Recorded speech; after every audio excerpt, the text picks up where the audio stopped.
Ceci est un résumé d'un live dont vous êtes les héros, un live Twitch interactif, basé sur la Citadelle du Chaos, un livre dont vous êtes le héros, par Steve Jackson, disponible aux éditions Fighting Fantasy. Épisode 1. Après votre rencontre avec Osimus le Farfadet, avec lequel vous vous êtes lié d'amitié, celui-ci vous a donné de précieux conseils sur la route à emprunter. Conseils que vous avez suivis en franchissant la porte à poignée de cuivre qui vous a mené à un long couloir étroit au fond duquel la porte d'une cave se trouvait. Alors que vous poussiez la porte, le son d'une cloche se fit entendre et une silhouette s'avança vers vous. L'elfe noir qui s'approche est squelettique et déguenillé. Il vous demande si vous êtes un invité ou un aventurier. Vous lui répondez que vous êtes un invité venu goûter au vin qu'il conserve dans sa célèbre cave. Avec fierté, il vous montre alors les différents crus qu'il réserve à son maître, Balthus le Terrible. Certains, dit-il, ont des pouvoirs magiques. Il vous invite à les goûter. Vous désignez alors la bouteille de vin rouge et l'elfe noir en verse une mesure dans un grand verre ouvragé avant de vous le tendre. Vous goûtez le vin rouge et vous hochez la tête. Il est vraiment excellent, rafraîchissant, avec un goût fruité. Vous y goûtez à nouveau, vous avez la tête plus légère. Vous vous sentez revigoré, chanceux d'avoir pu découvrir un si délicieux breuvage. Vous remerciez l'elfe noir, puis vous repartez. À l'autre bout de la cave se trouve une porte de bois que vous ouvrez. Elle donne sur un passage dans lequel vous vous engagez. Un peu plus loin, vous arrivez à un carrefour à 4 voies. Vous prenez la direction du nord. Ce couloir mène à une grande porte en bois. Vous collez votre oreille contre le trou de la serrure, mais vous n'entendez rien. Prudemment, vous tentez d'ouvrir la porte. La poignée tourne, et vous entrez dans une chambre obscure. Vous jetez un coup d'œil autour de la pièce, éclairée par une simple torche, elle est spacieuse et dépourvue de meubles. Un gros rocher plat fait office de table, et un petit rocher sert de tabouret. Dans un coin, d'autres rochers s'entassent, collés les uns aux autres par de la boue.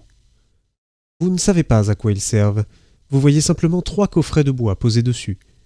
Et soudain, vous sursautez, pris de peur, car votre torche vient d'éclairer près de la porte une immense créature qui semble elle-même taillée dans un roc.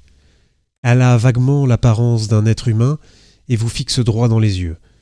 Mais vous n'êtes pas sûr qu'elle vous voie vraiment. Tout en feignant de l'ignorer, vous avancez vers les coffrets alignés sur le tas de rocs. À peine avez-vous bougé que la créature sort de sa torpeur et s'avance vers vous avec lenteur, ce qui vous donne le temps de vous approcher des coffrets. Mais vous constatez qu'ils sont tous fermés à clé. Et tandis que vous essayez de les ouvrir, le golem se rapproche. Tirant votre épée, vous vous retournez vers l'imposante créature et d'un mouvement souple, vous l'abattez sur ce qui semble être sa tête. Bien que ses mouvements soient lents, sa stature et la taille réduite de la pièce dans laquelle vous vous trouvez vous handicapent dans vos esquives.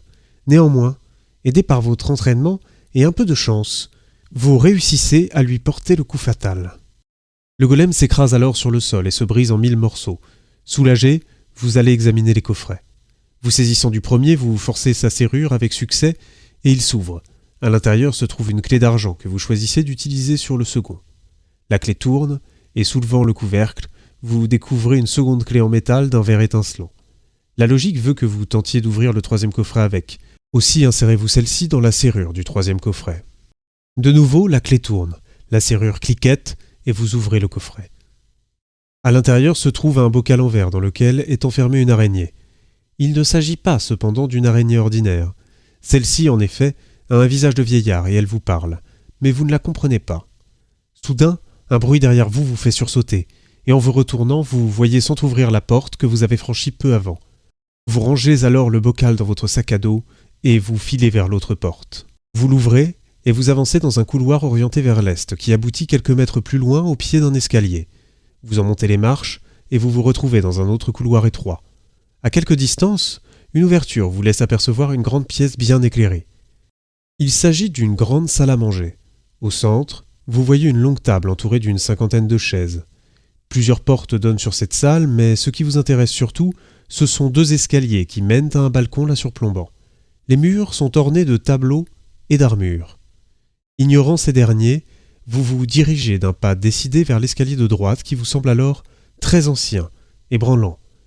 Alors que vous l'empruntez, les vieilles marches craquent sous vos pas. Vous montez avec précaution jusqu'au balcon où se trouvent 3 portes. Vous voilà hésitant. Soudain, une impression de déjà-vu vous saisit. Sûr de vous, vous vous dirigez vers la porte de droite. Celle-ci s'ouvre et vous pénétrez dans une grande pièce ornée de diverses sculptures. On dirait d'ailleurs l'atelier d'un sculpteur, car des statues de pierre inachevées s'alignent contre le mur. Au milieu de la pièce se dresse une énorme gargouille également en pierre, posée sur un socle sculpté.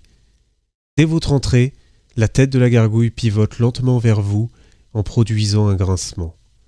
Peu à peu, la sculpture prend vie et descend de son piédestal en barrant le chemin qui mène à la sortie.